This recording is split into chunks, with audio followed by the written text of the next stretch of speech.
Chama cha Ukombozi wa Umma CHAUMMA kupitia kikao cha halmashauri kuu yake imemteua Benson Kigaila kuwa kaimu katibu mkuu wa chama hicho, akichukua nafasi ya Salum Mwalimu ambaye amevuliwa madaraka. Taarifa ambayo imetufikia muda huu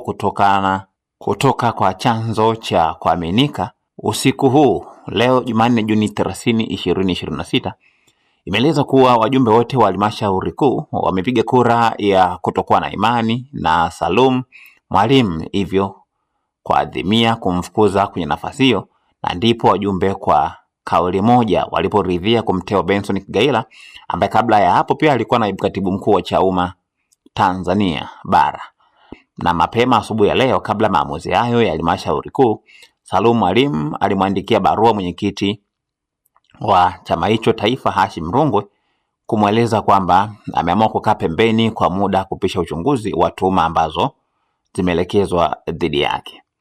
Hata hivyo, kwa maamuzi hayo ambayo yamechukuliwa usiku huu na halmashauri kuu, ni wazi kuwa chama hicho kimeamua kumtimua moja kwa moja Salum Mwalimu ambaye alikuwa mgombea wa nafasi ya urais wa Jamhuri ya Muungano wa Tanzania kupitia chama hicho katika uchaguzi mkuu ambao ulifanyika Oktoba 2025. Endelea kukaa karibu na mitandao yetu ya kijamii, lakini pia usisahau kusubscribe channel yetu ya YouTube ambayo inasomeka Dodoma TV kwa taarifa zaidi.